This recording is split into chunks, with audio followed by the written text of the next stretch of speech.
there are people that spend a career trying to get in the $1 Million Club, and I did it my first year. Welcome to Success Unleashed, Beyond the Job Site, the only podcast created to help contractors win in business and in life. Now your host, Garrett Bake. Welcome back to the Success Unleashed podcast, where we dive deep into what it means not just to be a contractor, but we also give you tips, tricks, tools, if you will, and shortcuts from some of the experts that we have here on the show. Remember, ultimately what we want is for you to succeed, and you're the one that defines success.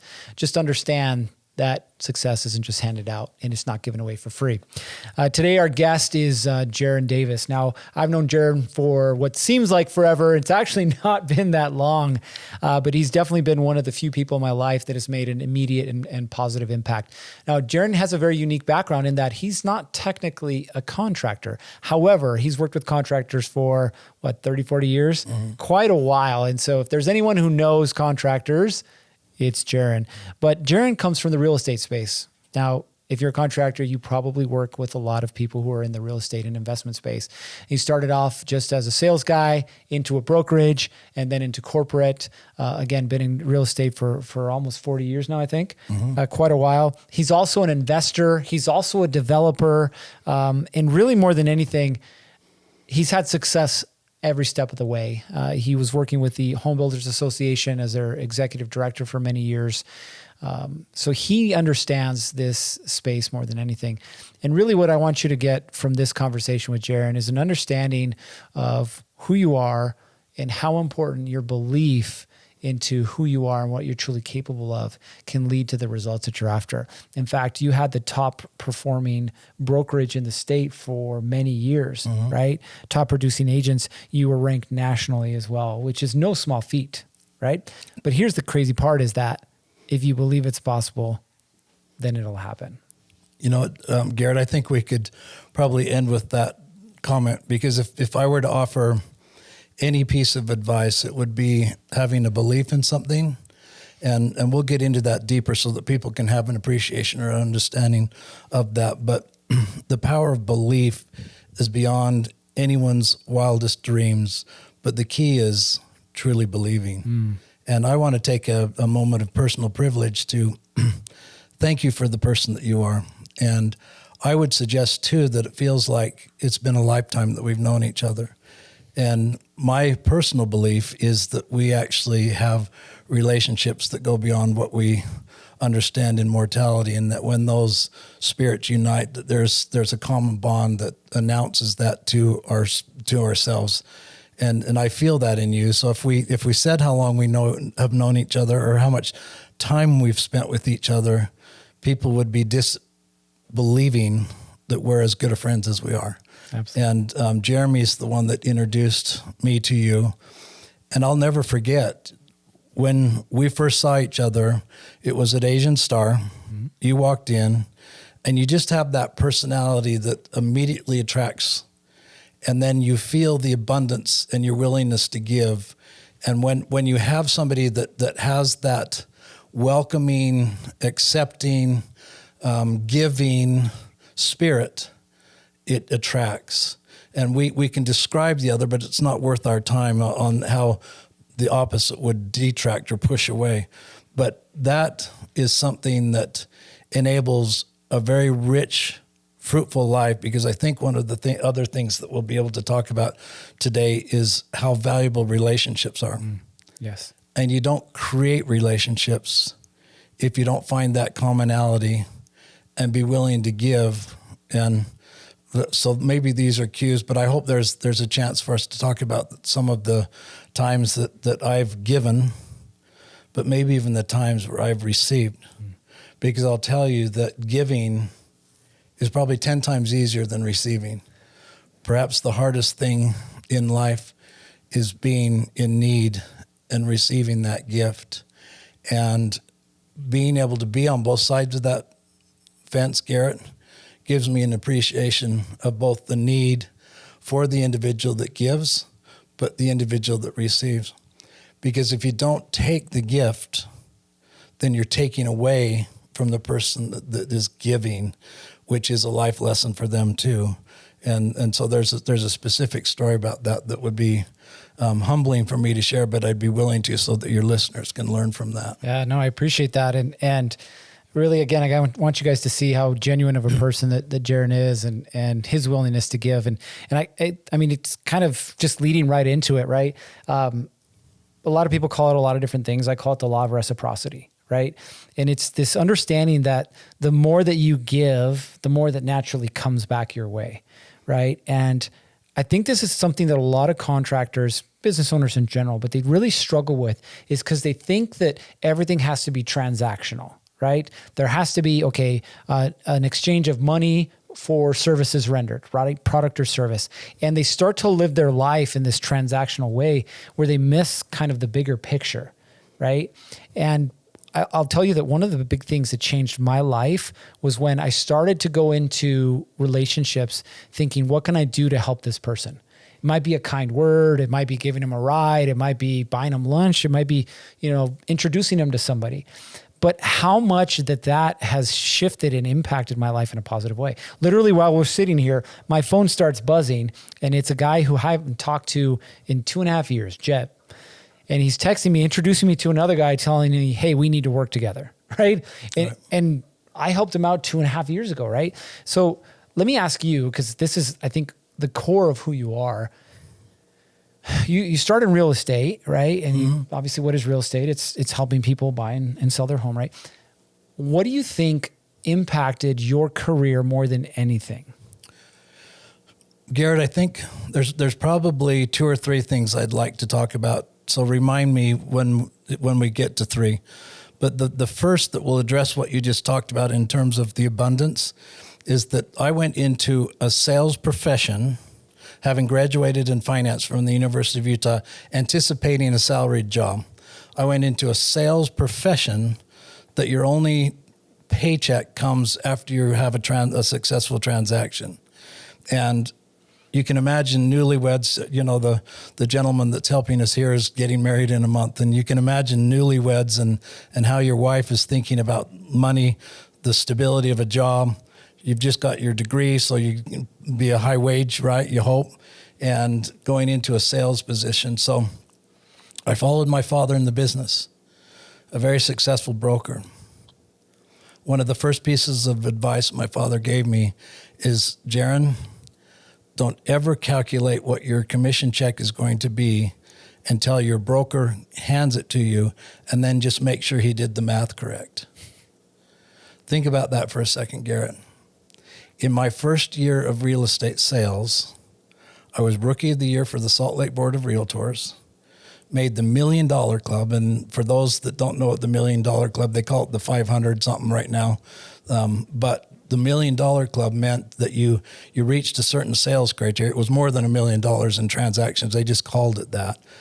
And there are people that spend a career trying to get in the $1 Million Club, and I did it my first year.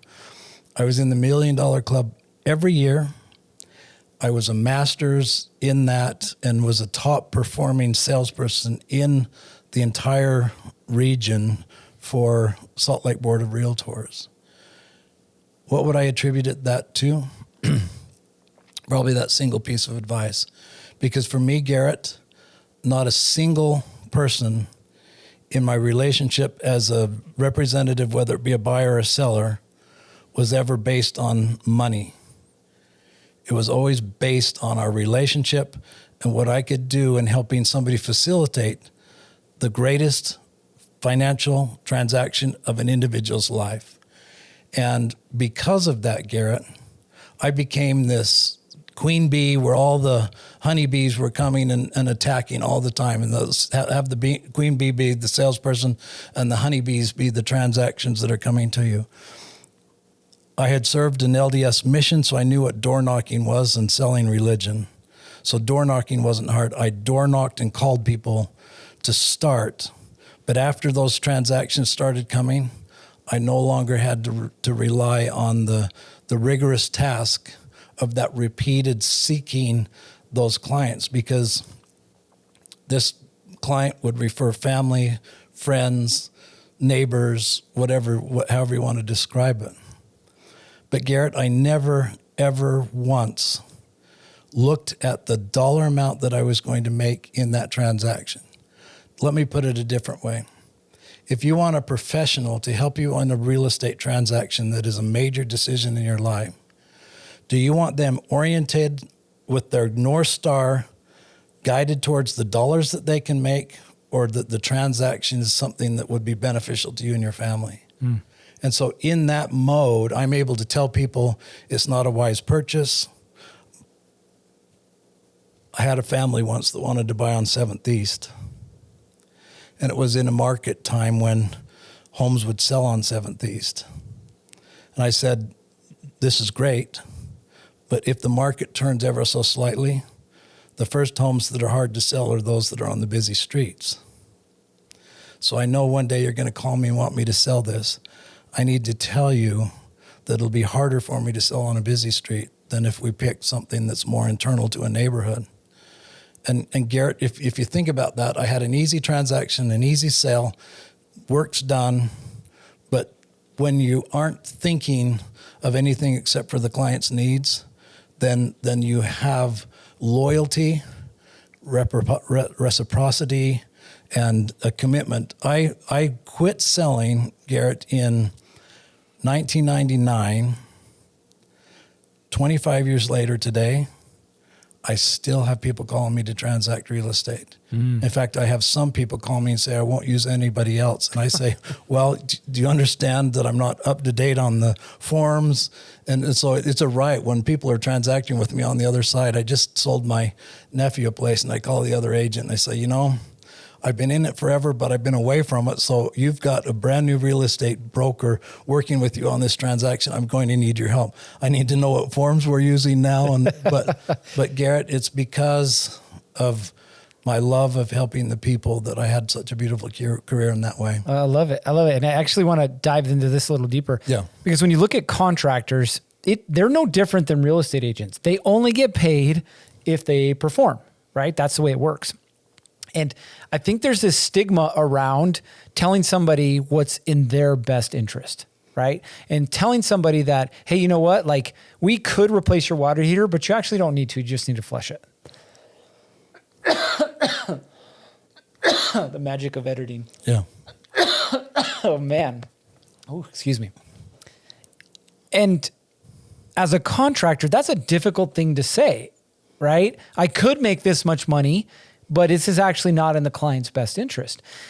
But what I've found when I worked as a contractor, and then also with the contractors that I work with today, is exactly what you just said. People will trust you more, they'll trust you longer, and you will be their guy for whatever product or service you have if you treat them fairly, right? If you're honest with them, and then you don't take advantage of them. So let's have your listeners and viewers think of their own personal experience in any transaction. If you're fixing your car, your air conditioner goes out, you need dental work, you know, any transaction where you're seeking out a service, how do you want to be treated? Where do we gravitate? What kind of business do we give those people that we like? And I am a connector like you. And when I get somebody that I can trust, I'm 100% behind them, and I'll send them out all outrageous amounts of business. Here's an example. The gentleman I was talking to when you came out to get me was Dan Davenport, who owns Mountain Land Design. Dan has been a dear friend for years. When I was building homes, I used Dan exclusively and trusted him so much that all I would say is, Dan, here's my next project. Here's what I need. I didn't bid it. I didn't question. I had the products delivered. I knew that it would be done well. If I needed any warranty work, it'd be done. I still have that relationship today, and I called him because my daughter Sally is remodeling my mother-in-law's home. They're going to buy it and make it their home. I don't even care what the cost is because I know Dan's working on it. And I will refer him. I just referred him 17-unit project the other day. I trust and love Dan Davenport, but I could tell you auto mechanics, HVAC people, cabinet people, you know, we could go down that list. But Garrett, if you're in the business, whether it be trades, general contracting, or whatever those other services we identified, if you're in it long-term, want to have success in the business, want to enjoy what you're doing, treat people as people. Treat people as you want to be treated. And guess what? The magic bullet is, you call it differently than I, but that abundant world will bless you so richly, you will not be able to understand where it's all coming from. So let me give you number 2, because it just came to mind, and I think it's a perfect place. My grandfather was wealthy and very successful. I'm named after him. Jaron Lloyd Jones was his name. He's passed. I'm Jiren. When you're named after somebody, you kind of have an extra interest in them. And I sat down as a teenager. I was 18 at the time, and sat down with Grandpa and said, Grandpa, what do I need to do to be successful? And I'm thinking, look at what my grandfather has. Everything's nice. You know, he's got a lot of money. And what was intriguing to me in that environment as a teenager, you know what teenagers are like. Money's everything, right? I anticipated methods in which I could make the money. And what he said to me is, Jaron, don't ever do something for the money. Find what you love to do in life and do it well. And one day you'll turn around and have so much money, you don't even know what to do with it, and you won't know where it came from. And Garrett, so take that as a younger man, and then going to college and graduated, and then getting my father's advice, put those two together. I became extraordinarily wealthy, beyond my wildest dreams. And like Grandpa said, I had no idea where it came from, because work has never been work to me. It's been fun. It's been enjoyable. It's relationships. It's just something that I look forward to. I never dreaded waking up. And that abundance allowed me to share with others, and was that sage advice that now we can say how old I am, 47 years later. That was, those two pieces of advice were just extraordinary, and just led me into a life that I can't believe I've lived. Wow. It's interesting because, you know, it's 2024, right? And AI is everywhere, and, you know, online advertising and pay-per-click and all of these means that, as we talked about earlier, is more of a transactional approach to business. And yet, I will tell you, everybody that I bring on the show and every successful entrepreneur that I've ever encountered built their business on relationships, built their business on providing something of value to someone without necessarily the expectation of something in return.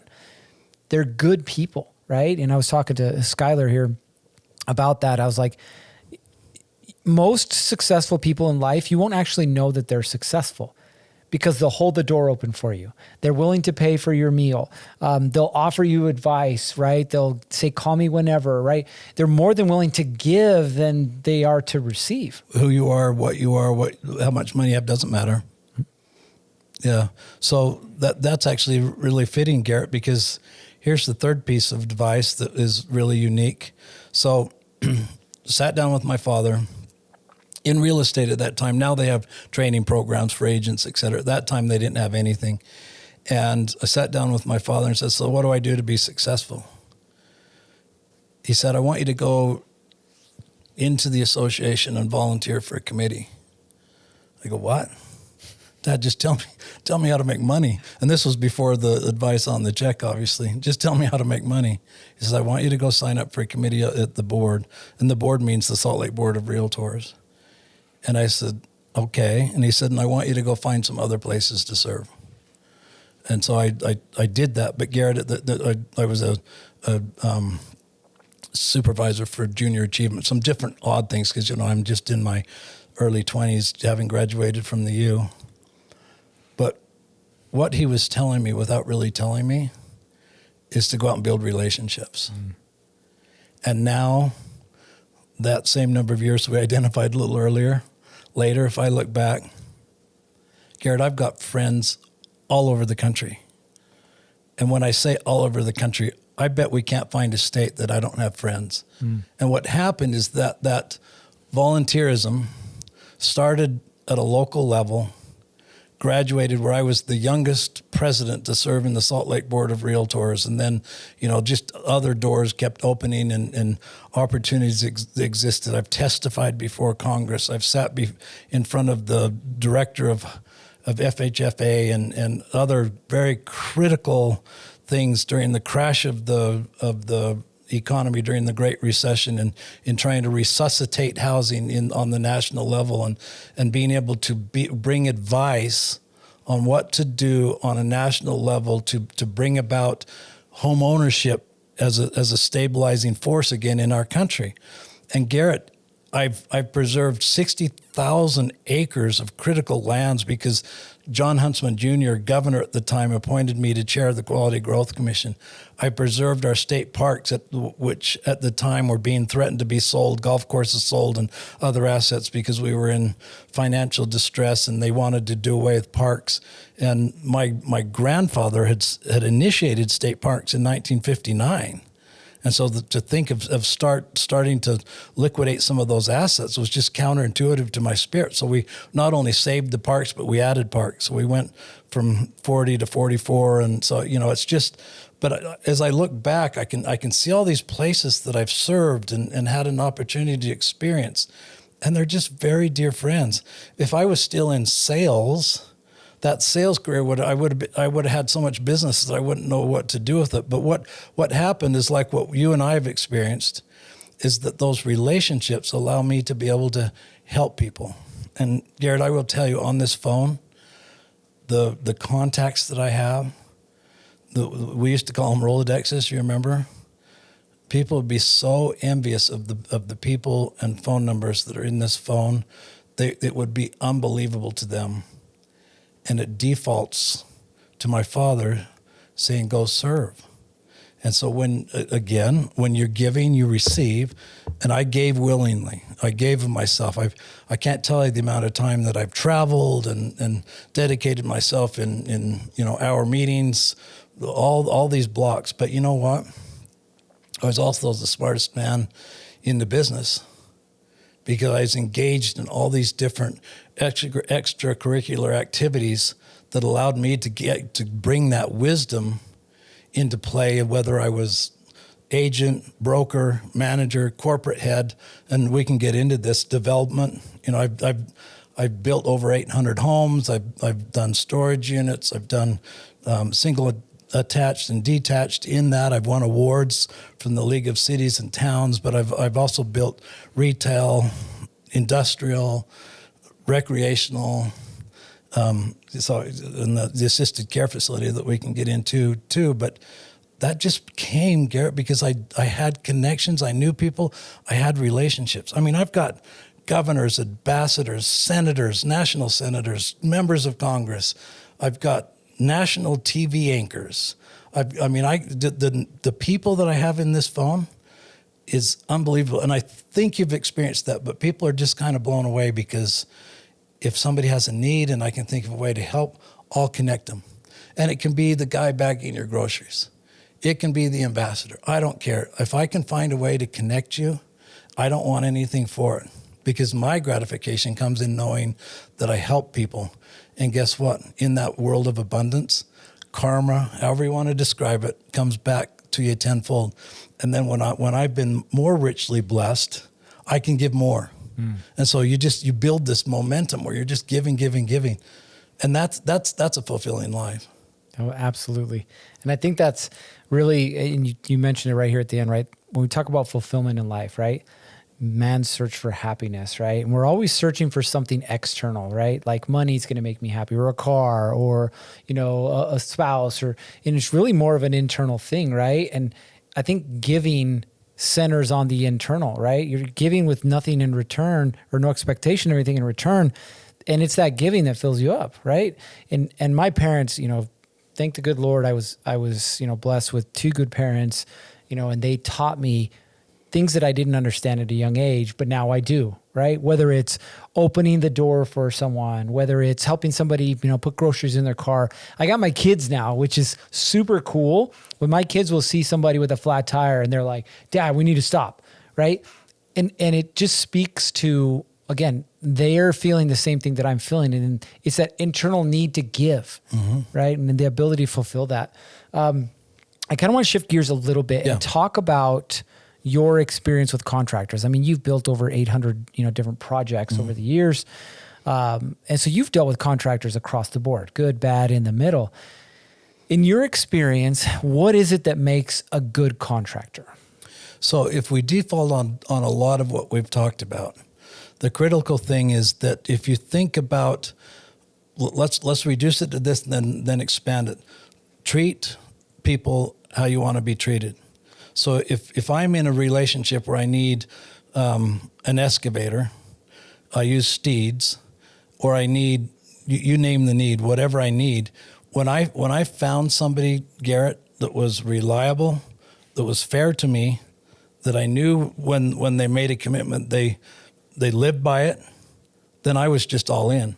So when I was first doing the development, I'd get a few bids, test a couple people out.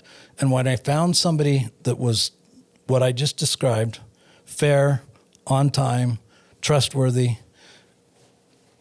we got along. I no longer, and criticize this all you want, I no longer got bids. So if I had a subdivision that needed the undergrounds, I'd call Steeds. Here's the plans.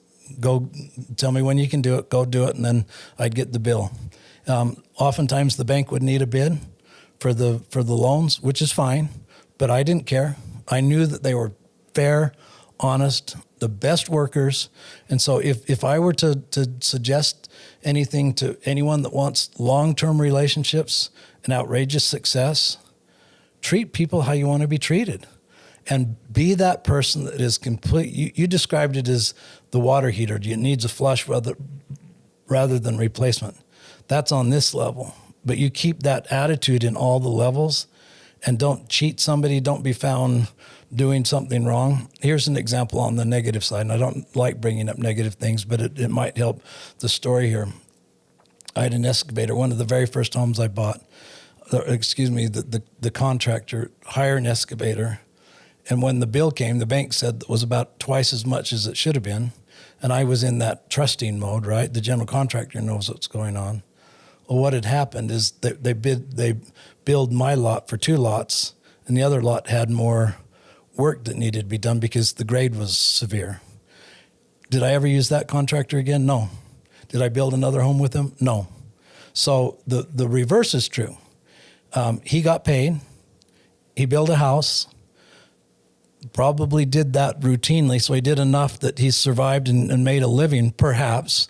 I don't think he's still in business, but that person versus somebody who would have treated me well, would have built endless amounts of houses with me.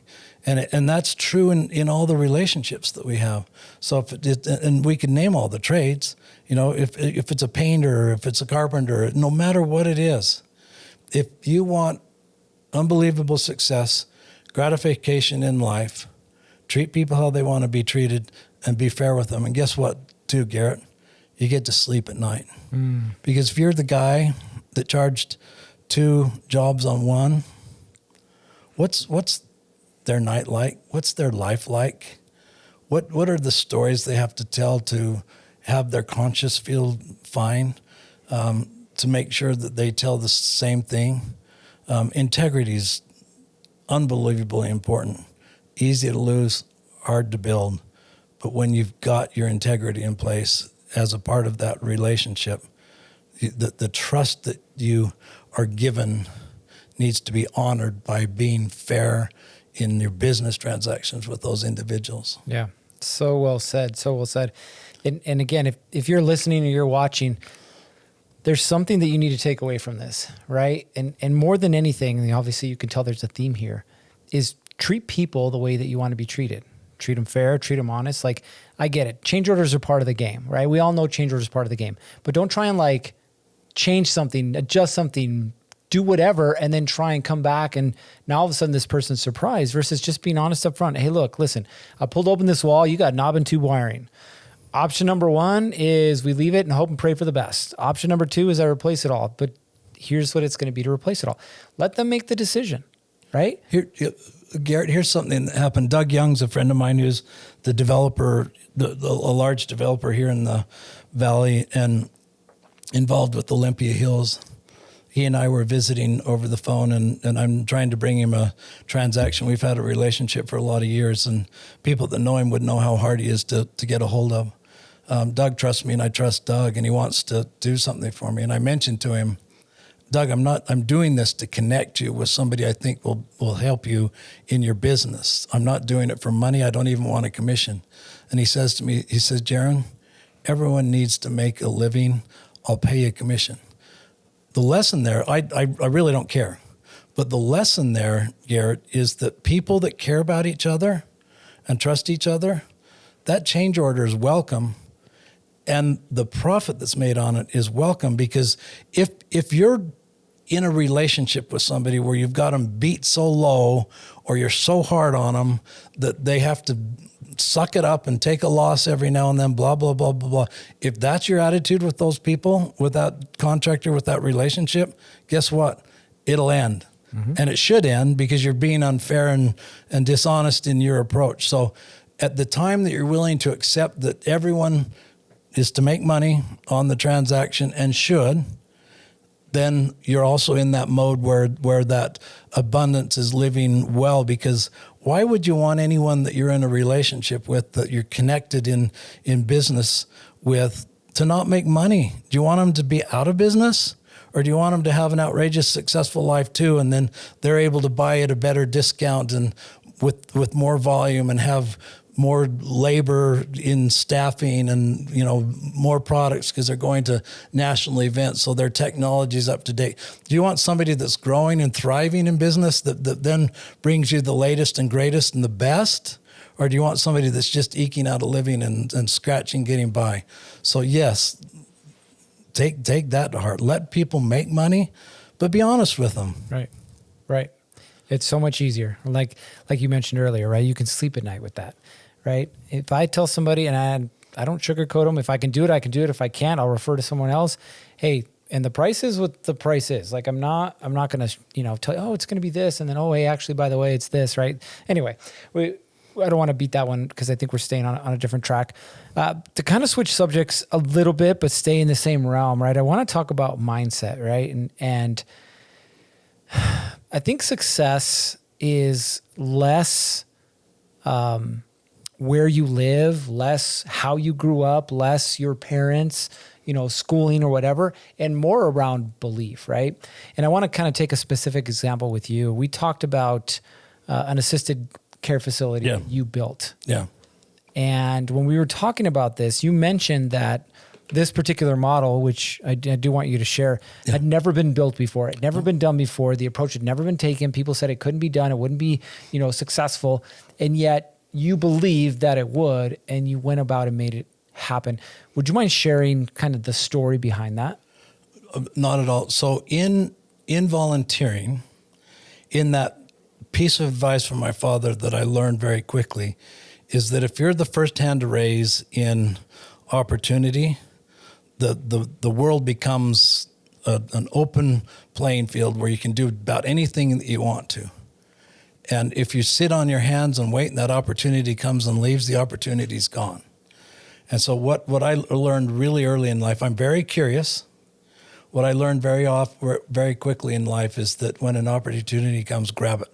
Be the first to raise your hand and be courageous without fear is another way maybe to say that, in believing in yourself that you can accomplish something.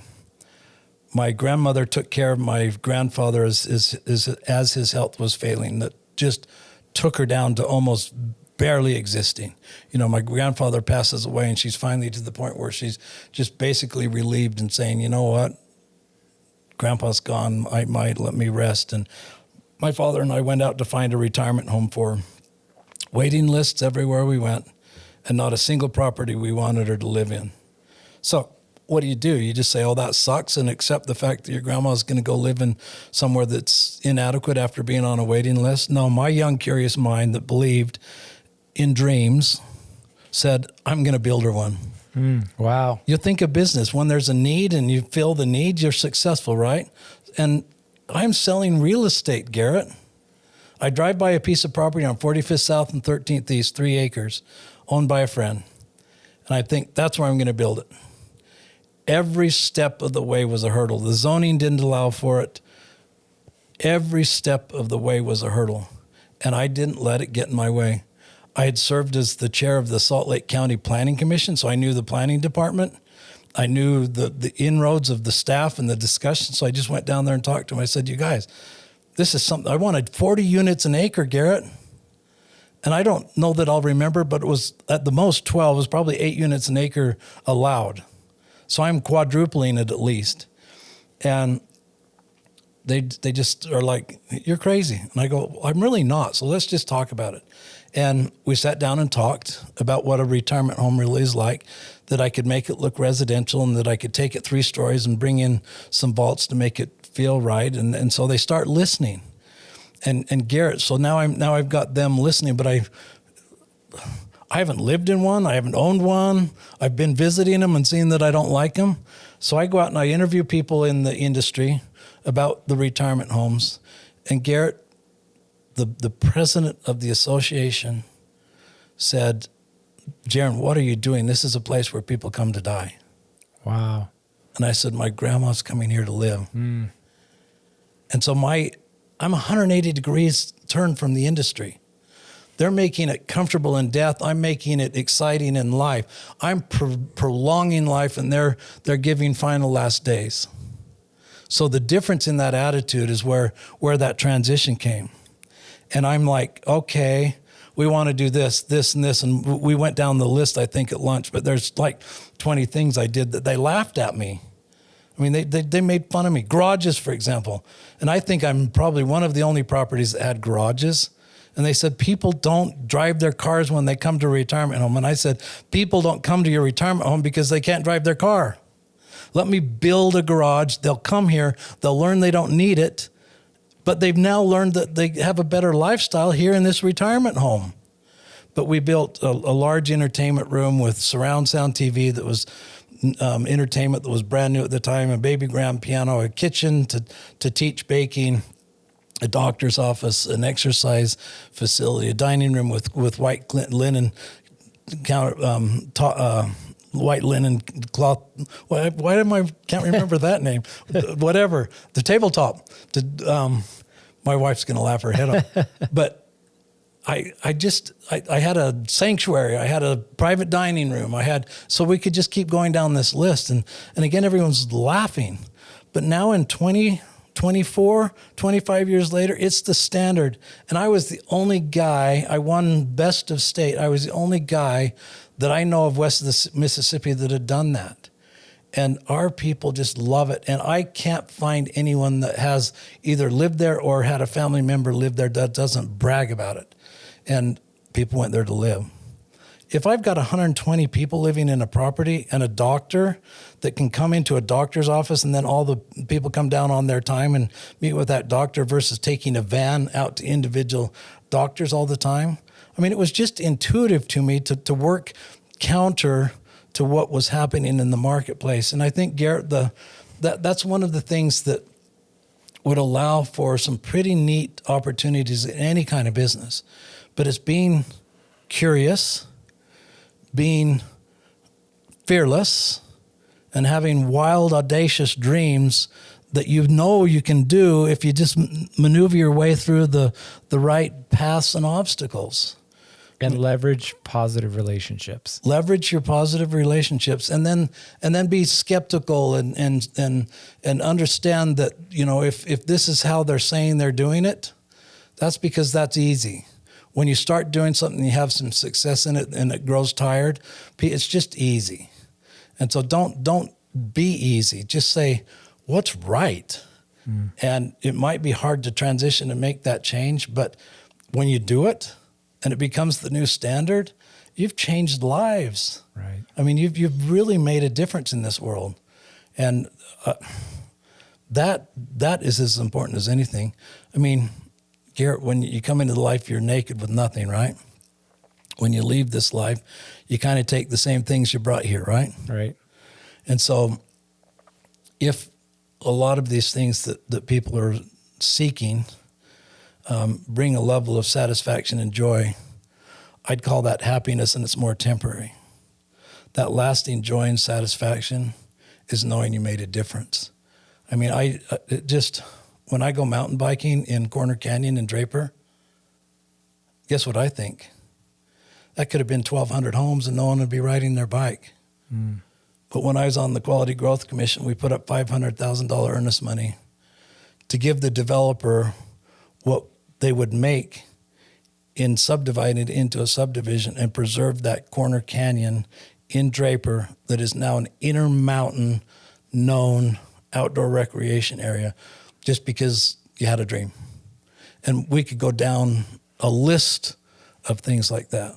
But if you drive by something and you build it, there's a certain level of pride, all that kind of stuff. But when you change the life, there's nothing more satisfying than to know that you helped somebody and gave them a leg up.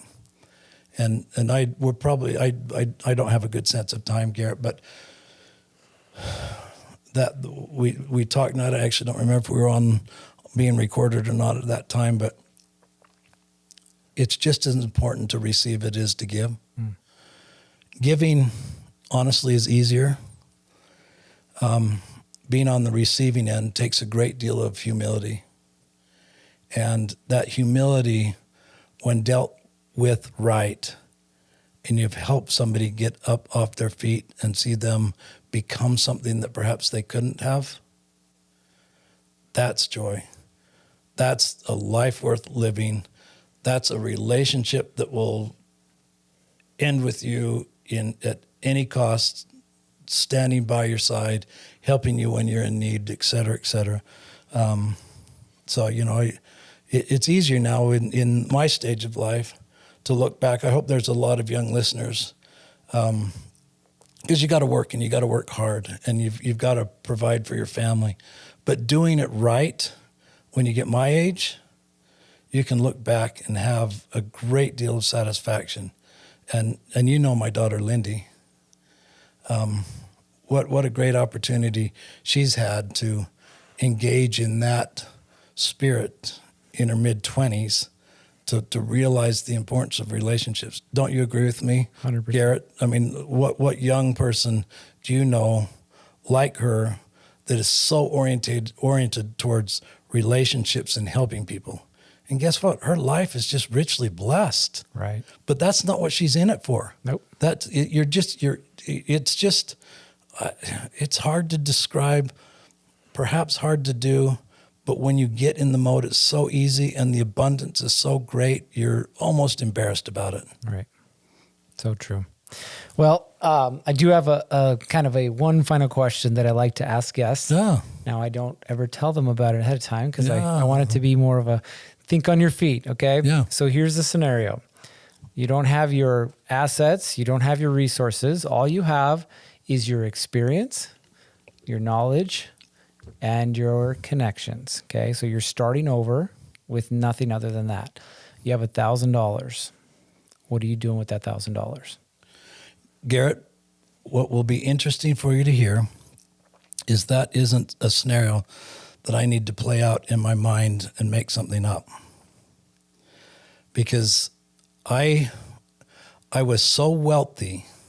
This isn't bragging. I just want to share with you what the principles that we talked about mean. I was so wealthy, money didn't matter.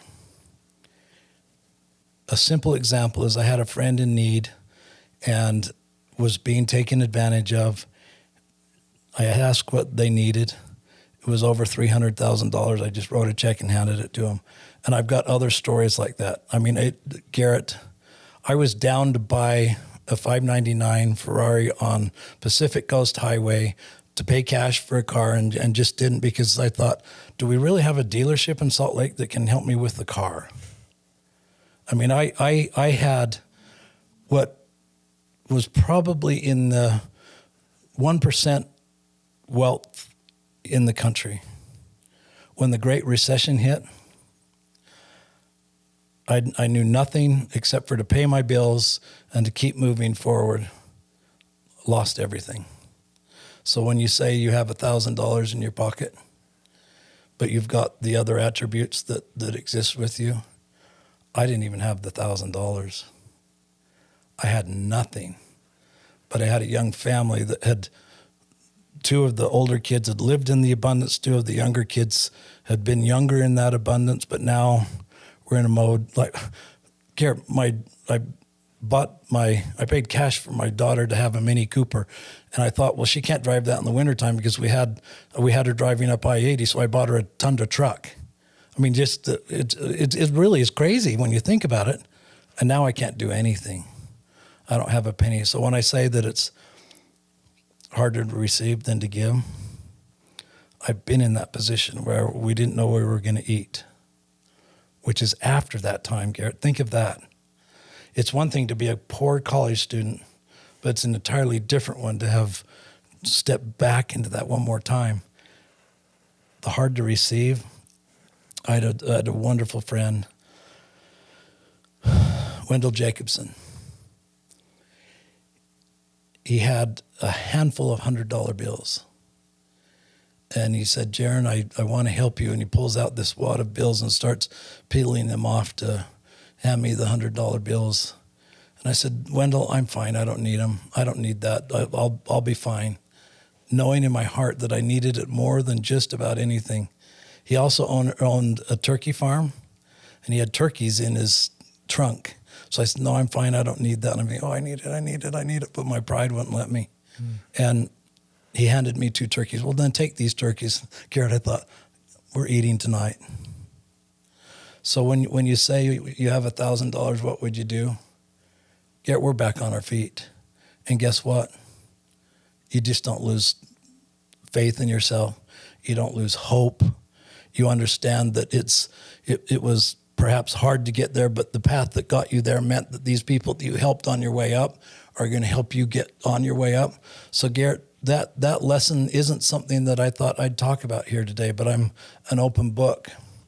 And I'll tell you that having lived a life of taking care of people, that when I needed to be taken care of and I finally let that gift be received, I got taken care of. And in fact, what you don't know is that when I went to the work for the HBA, Ross Holliday is a gentleman that had called me. I said, I want you to take this job. And so it was at that level where Ross said, hey, look, you can take this Home Builders Association somewhere. And Garrett, I'd make as much money as I'd made on salary at the HBA in a transaction, but I needed it. I needed the job. I needed to get back on my feet. My wife wanted health insurance. And so that individual who's just like you, we became instant friends. He got me an opportunity that got me back on my feet. And guess what? We're back on the rocket ship. And we'll be there because, Garrett, what I do, if you have those qualities that you named, is just understand that they're part of you. You have them. Nobody can take them from you. You don't lose them. And you build yourself back by just believing, dreaming, being curious, having faith in yourself. Wow. You're the first person that actually answered not in a hypothetical way, in a real way. So thank you for sharing that. And thank you for sharing your knowledge. Thank you for sharing your story, with me and with, the viewers and the listeners. If you guys are going to take away anything from this conversation, right, there's 2 things. Number 1 is the power of giving, right? And it's giving in the context of relationships, right? If you listen to Jiren, and obviously I know him personally, he gives to random strangers, yes, sure. But he also gives and pours and continues to add value into the relationships that he has, right? Which, again, he opened up his Rolodex, like I have no doubt he could call pretty much anybody he wanted to in this great country. So number 1, again, give, right? Number 2 is make sure that you treat people fairly, right? There's nothing worse. And yesterday we were in Los Angeles recording, some footage for some projects that we have coming up. And the host that they'd hired, she talked about her horror stories with contractors, right? So it doesn't matter where you live in this country, there's good contractors and there's bad contractors. So don't be one of the bad contractors. Be one of the good contractors. And you'll end up with a business like Jiren where all of a sudden you don't have to advertise anymore because your people are doing the advertising for you. So remember, business is much less about getting and much more about giving. All right, you know what time it is. It's time for you to get after it. 3, 2, 1, off you go. Perfect. Thanks for listening to the Success Unleashed podcast. Before we go, show some love for your favorite podcast by liking, subscribing, and leaving us a review. Until we see you again, it's time to get after it. 3, 2, 1, off you go.